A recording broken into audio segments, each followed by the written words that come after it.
Hey everybody, welcome to Wisconsin Wonder Garden. I'm so excited for today's episode. We're going to be doing a couple of different things. We're going to be planting some seeds, and mainly I'm going to be also focusing on building some trellises for tomatoes, beans, and cucumbers for our raised garden beds here. We've got a couple of different methods that we're using too. One of them is going to be using chicken wire that we actually used up on our patio to block it off so our kids didn't throw toys down. And then the other one, we're going to be using some stakes and string to hold up the trellis for the tomatoes. That way we can run lines of string across to support them as they grow.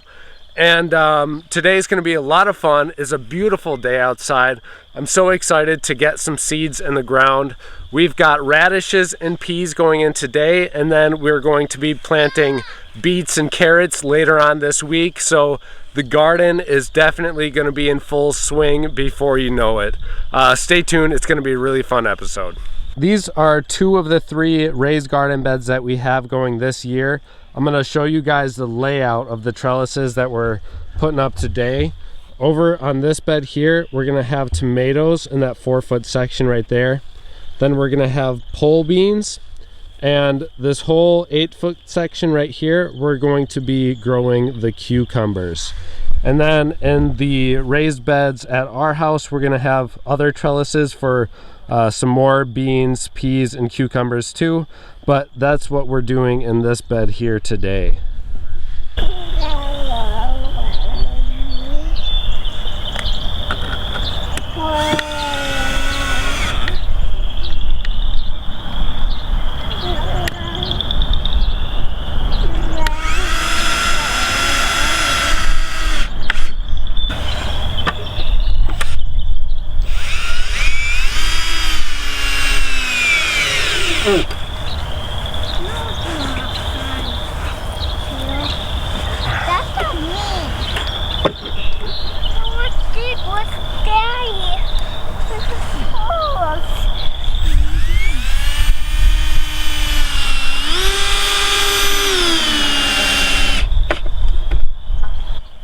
Put this up here? Yeah. I got it. All right, no, right on the edge, right on the wood, okay?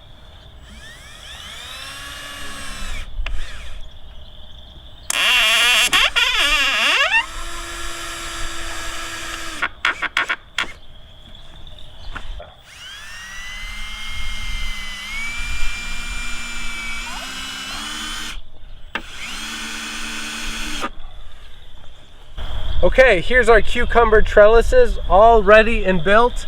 As you can see, I stuck them up at about a 45-degree angle here. That way the cucumbers can drop down. Some of them, of course, are going to be on the top face here, but I'm hoping that a lot of them drop down so we can easily pick them from beneath this trellis here. This is just a chicken wire, and we used 1x1 boards for the frame and stuck in a stake on both of these here and screwed them into place. So fairly simple, really easy and cheap to build. I think it's going to do a fantastic job. Looks pretty neat too. Now we're going to build the one for the beans here. The beans are going to be going straight up. If I had these straight upright, they would have blocked some of the morning sun for this bed here. I really don't want to do that. Whatever direction you guys have your garden beds, just make sure that you have it laid out to where you're not disrupting or reducing the amount of sun that some of your plants are going to get when they do need more sun. And vice versa too. If you need plants that need less sun and a little bit of shade, you can work them into your garden bed to where that would kind of make sense, and they're not going to receive too much sun or too little sun. So garden planning is really crucial when you're doing stuff like this, and make sure it's oriented in the right direction so it's getting the right amount of sunlight.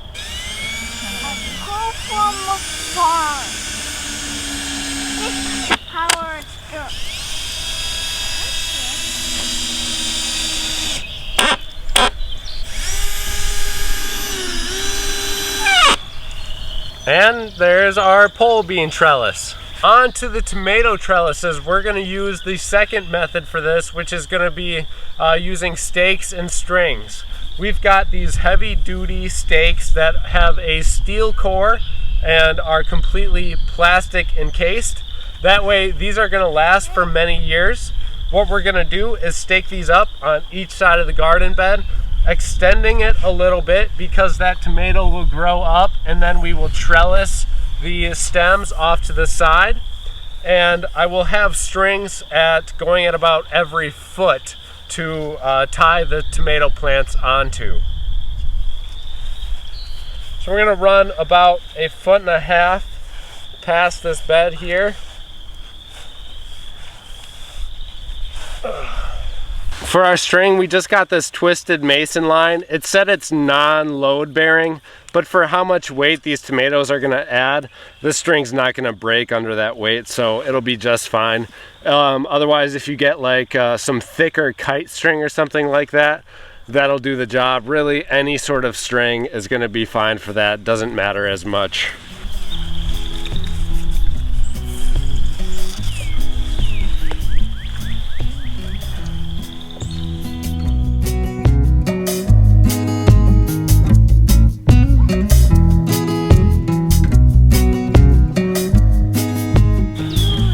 Well, I think we'll be lucky if our tomatoes grow above this point, but if they do, I guess we'll have to add more string. Well, I hope there's not too much slack in this line the way it is with these poles, but if there is, I think what we can do is put a post right down the center and then attach these strings to that point. That way it's going to help support the string, and the tomatoes won't be damaged at all by a loose line. If you do have a loose line, that's the biggest threat is just... Thank you. If you do have a loose line, the biggest threat is just your tomato plant starting to rely on this string and then having it bend and break over time if it is too loose. But like I said, if you do have that issue, just run another support down the center or the side or wherever you really need it, depending on your plants. The strings are kind of hard to see, so I'll just show you. I'll give you a close-up from this point of view. So you can see we've got them anchored all over there. We've got our cucumber trellis, our bean trellis, and now it's time to plant some vegetables. Thank you guys so much for tuning around for this part of the video. We're just going to be sowing some seeds in here. If you don't know already, these are part of a lasagna gardening bed method. So what we did was layer some cardboard and leaves down on the bottom, followed by regular soil, and then a thick layer of really old, like 2 or 3 year old horse manure and sawdust, compost of that mixed together was put in the next layer, and then our very top layer was some organic soil. So that's why they call it the lasagna gardening method, because you've got all of these layers providing nitrogen and carbon into your garden bed, which is gonna be great. I'm really excited for it this year. So little layout of the other stuff that we're going to be putting in these beds. Today we're going to be again planting peas and radishes, and then later this week it's going to be carrots and beets. And then the cucumbers and everything else is going to be transplanted really soon here. We've got like a month to the point where we're sowing all of the rest of our seeds and then transplanting all of our seedlings. But what we're going to do today is the peas are going to go in a row right next to the cucumbers. So the cucumbers are growing up on the trellis, and we'll have some bush peas growing right here. We're going to have our pole beans here, followed by another row, maybe 2 rows of bush beans if I can get them. I think I might just do 1 row of bush beans because they do grow pretty big sometimes. And so at least out of this bed, we'll get a whole row of cucumbers, a whole row of peas, bush beans, and pole beans. So I think it's going to be a pretty decent production for this bed. And over in this bed, we're going to be doing a lot of our root crops. We're going to have onions, radishes, carrots, and beets.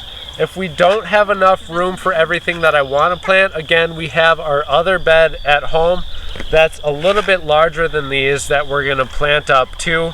In that one, we're going to do a lot of tomatoes, beans and peas, cucumbers, because it's such a great snack to just be able to go out in the backyard and pick it right off of the vine.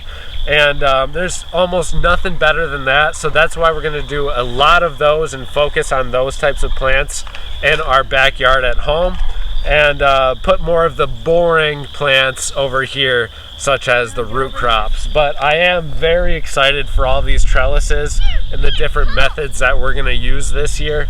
It's going to be a really fun gardening year. So let's get these peas planted. All right, we're gonna have our cucumbers right along the side here. So we're gonna plant these peas about a foot off of those. The planting depth is 1.5 inches, so I'm just gonna make a nice trench right along this whole bed here.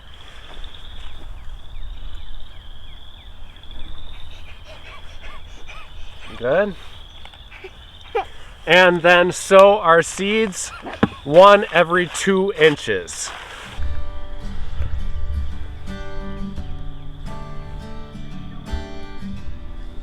Good job. There, I need some more. Need some more? Yeah.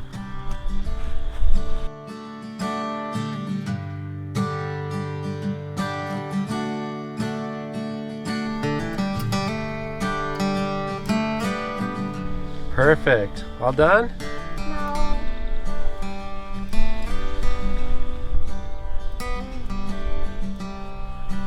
I have never seen such perfect rows made by a 3-year-old before. Hey, where'd these go? We'll save those for in the garden at home. And then we're just gonna cover up that row with the soil. Good job, buddy. He started before I even was recording. But quite simply, just take your row and fill in the soil with your seeds about 1.5 inches off the surface.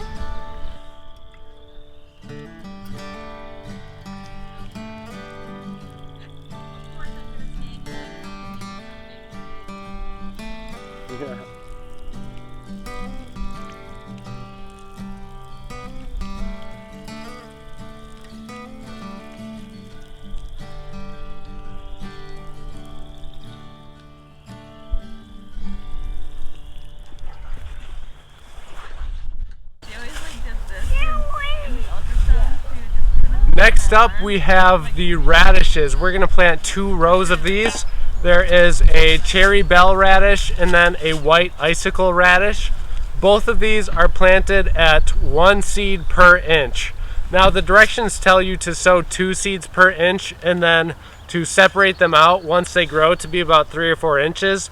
But with these being a root crop, I always advise to try and not disturb the roots as much as possible, because you're really going to end up with the best vegetable that way, and you're not disturbing anything. You can cause damage by transplanting them, so try to avoid that. Even if you don't have a couple that germinate, you can just pop in a seed later and you're going to have a radish grow. It's better than possibly damaging that plant itself. With these rows, they're planted 1/2 inch below the surface each. So I'm just gonna take this stake right here, put it onto the soil, and then tamp it down to get our 1/2 inch row. So that's a really quick, cool tip if you guys have anything like this. It's a really nice and easy to do, and that way you get perfectly straight rows every time with that. So we're gonna plant these right along the far side of our bed here because they're pretty low growing. They're not going to shade out anything else. We're gonna just start about 6 inches off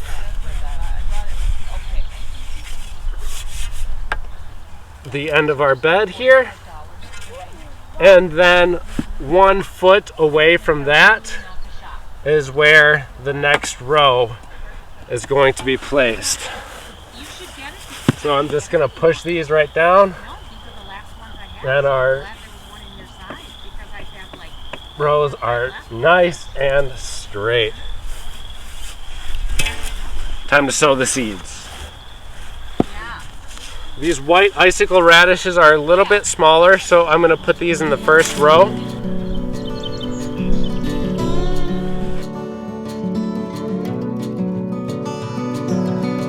And just for fun, on the end here, I'm going to double up on the seeds. I'm going to put like 3 or 4 seeds in this track right here within a few inches and let them grow like that just to see what happens. Pat down the soil on these ones just because they're half an inch below. We want to make sure that they don't end up coming to the surface when we do the watering.